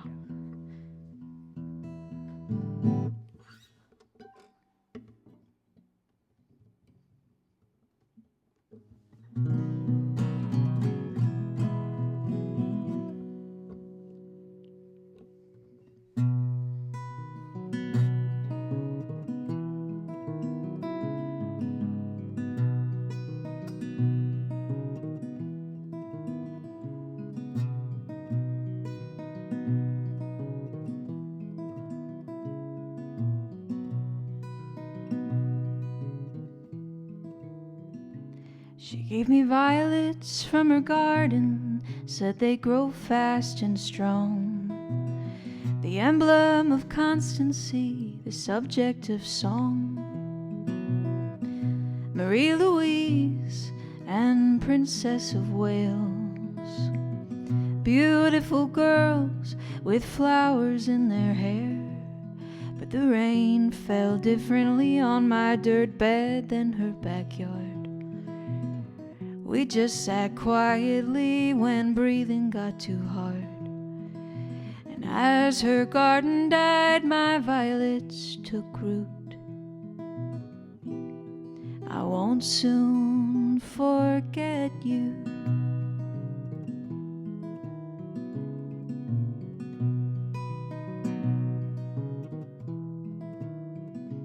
He drew me pictures of his memories with dry markers and crayon. Told me stories for hours, said he ain't no music man. On good days and bad, he held a smile on his face. He had a tale for everyone, he was the mayor of that place. But he longed to be a rock and roller, maybe play guitar. He sang songs for his family, dedicated from afar. Now when the sun casts shadows on the walls, I sing his tune. I won't soon forget you.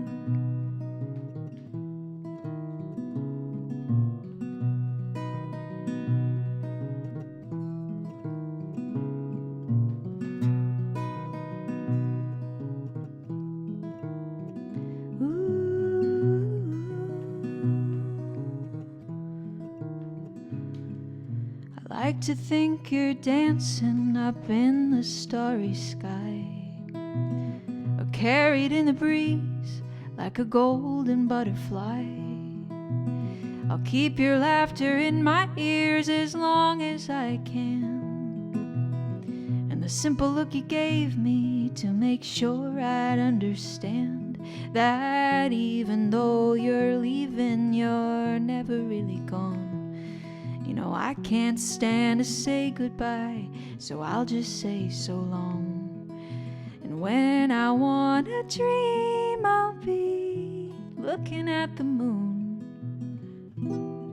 I won't soon forget you.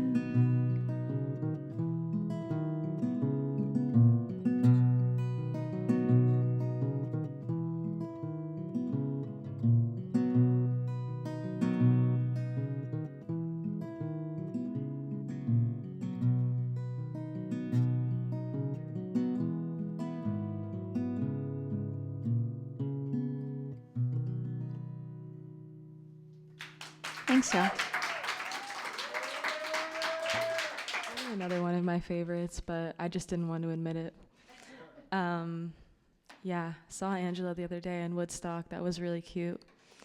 Nice seeing you there, and thanks for coming. Next up, we have, guys, another fave. I mean, I don't know what to say, except that I only invite people I like to these things. Well, Summer's the host, but I still like her. I was like, Summer, please come. Like, please. It didn't take much convincing. But welcome to the stage, Summer. Hi, again. I wasn't going to do anything today because I don't have anything new.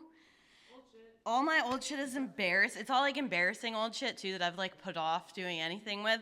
So I'm gonna read it and you'll be like my try it out audience.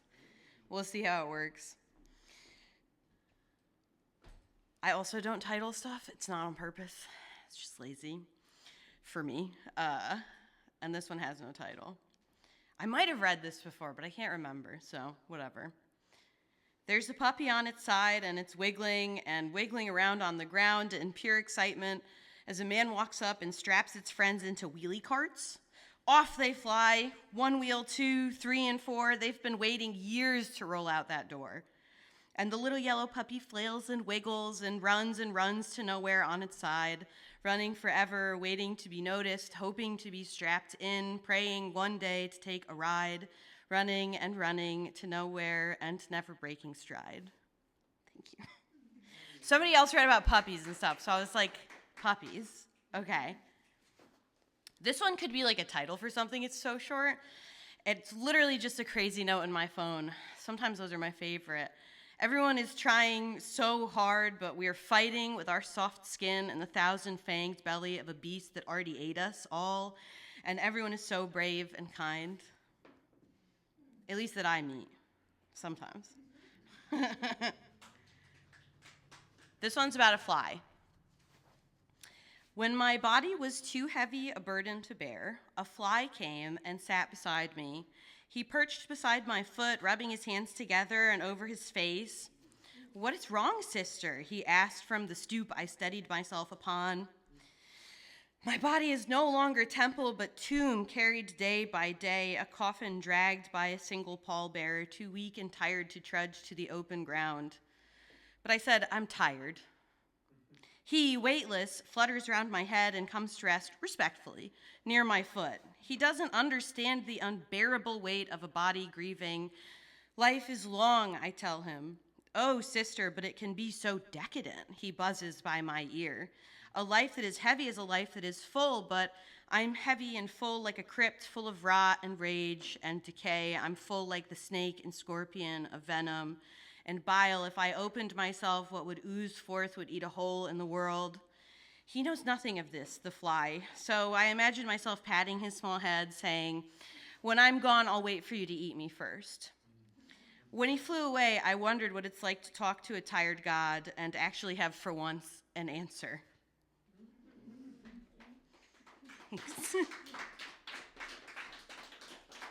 Okay, this is a part of a much, much longer thing that I've been writing. And I was not going to read it, but there's so many like sad poets here today, and I feel like everybody needs to hear it. Let me find. Okay. This is part of a much longer piece that I'm doing. You weren't hard to love. You aren't hard to love. That was a lie that they told you, or a lie that you told yourself when you kept outgrowing the hands that you trusted to hold you. You weren't hard to love. You were just bigger than they wanted you to be. You smashed the boxes and shattered the ceilings. When you stopped accepting the crumbs that they left in their wake, when you stopped mindlessly following through wooded forests to strange cottages, when you didn't linger to hear the wolf's pitch, then you became hard to love.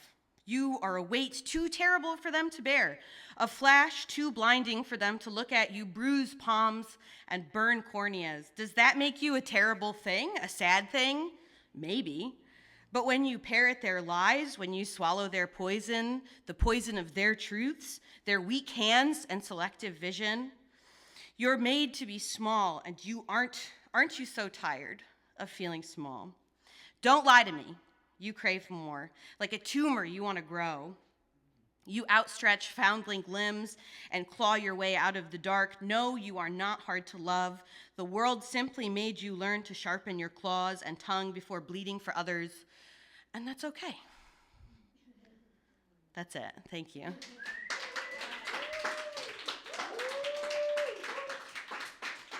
All right, another favorite.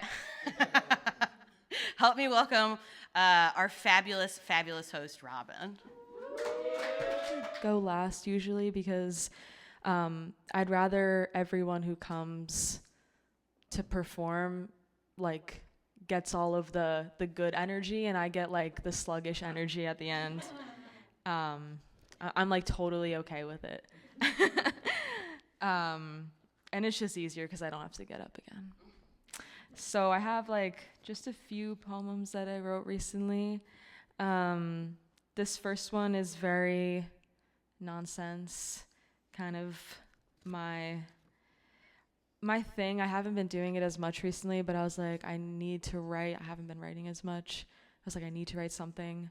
And this is what happened.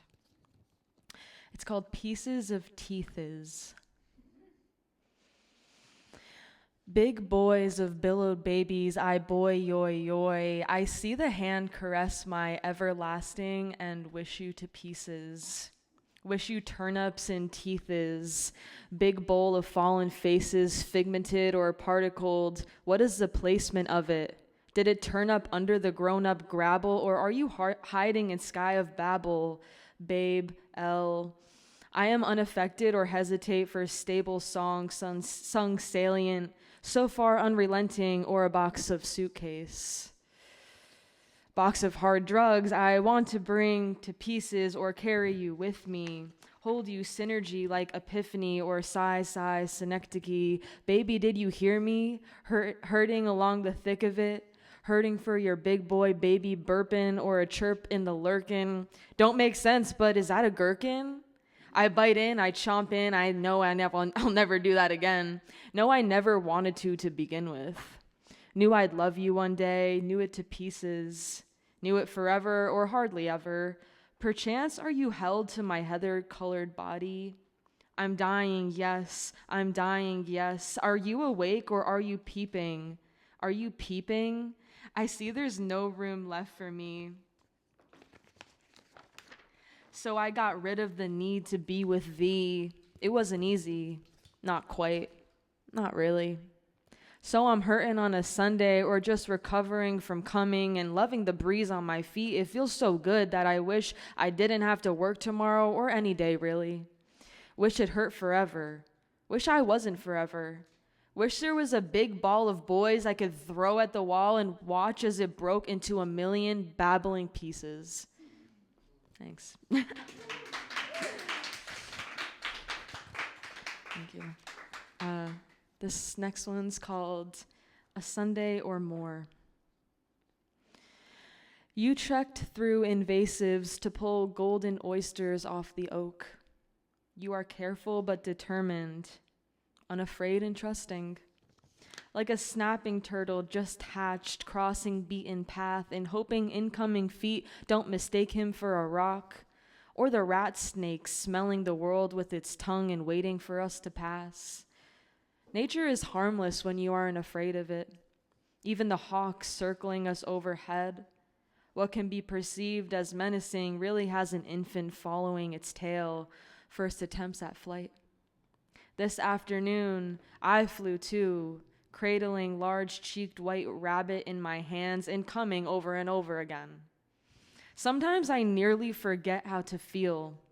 I look back at old messages and wonder where that girl went, full of love, full of life, terrified of solitude. I'm happy she has grown, has chopped off her hair, and adorned her skin with more ink. A crown of thorns around my thigh where your hand laces up, eyes gazing into mine for approval that will always be there. I'm at odds with myself, but loving the moments that make it all worth it. All the food, all the animals, all the late nights with beautiful women who ask me for nothing but my laughter and unrequited love, which I will gladly provide. Yes, I love you more than you could ever know, and I'm sure that isn't the medication. I'm gravely sure of that. Thanks. Okay. Thank you. I have one more. It's called 500 Swords. The pink carnations you bought me to reconcile a love fractured by me are dying on the windowsill. There is still a card stuck in the soil that says, I heart you. I seem to write only of you, and all of these poems are no good. That's not intended to be a slight towards you. Rather, it's like 500 swords aimed directly at me, at my heart. And would it be crazy if I said I was holding each one? All 500? Would it be crazy if I metamorphized into a butterfly and flew away into another timeline where I could be studied by Nabokov and disappear whenever I wanted? Wings as pink as petals and as fragile, too. Thank you. Thank you.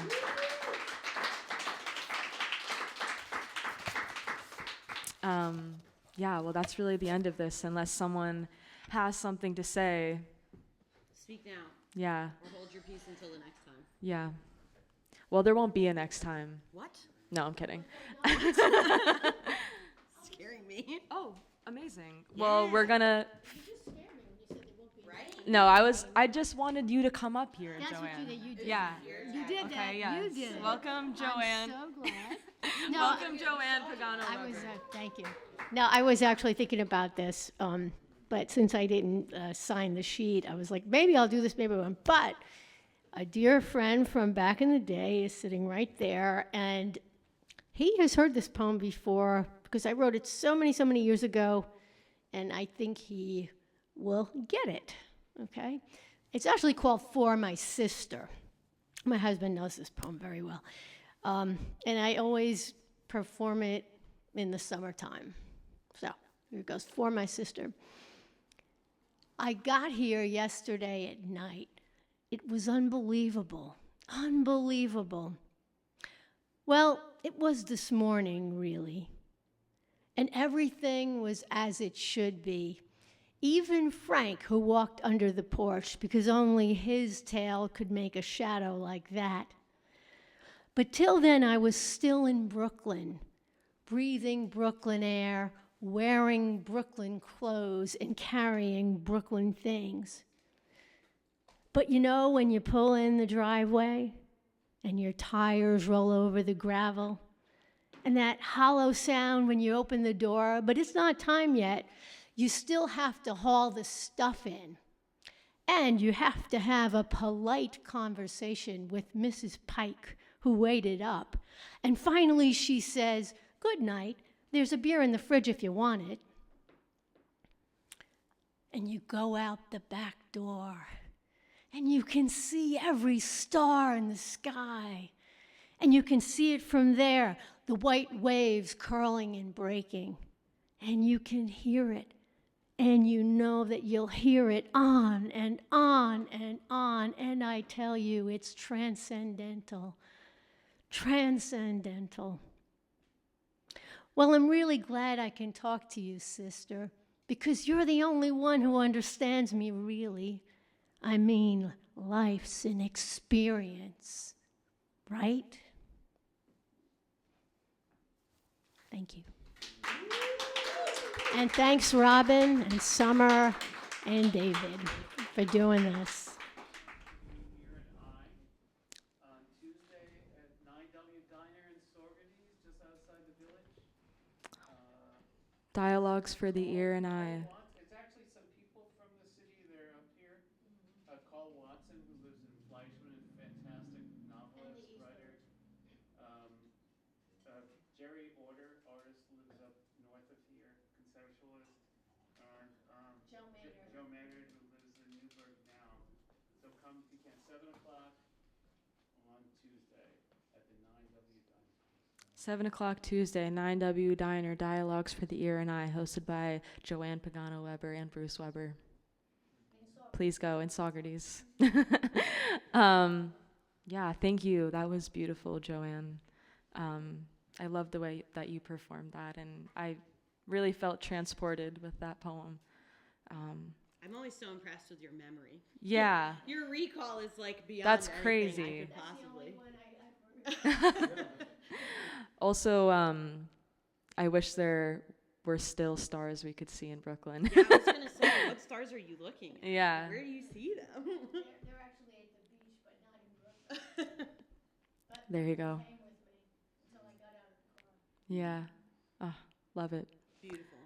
Well, I think that was a great way to end. Yeah. And I thank you all for coming and enjoying the features that we had. Mac and CR, thank you so much again for coming and performing. You guys are so wonderful. And Noah for also making the trip. Yeah, come on. Mac is selling their book once again. Don't leave without one. Do not. Wait The for door that is literally locked. Like your pass to leave is the book.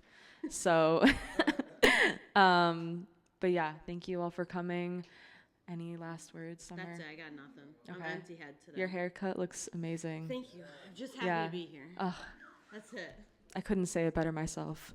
Yeah, White Noise signing off. Bye, guys.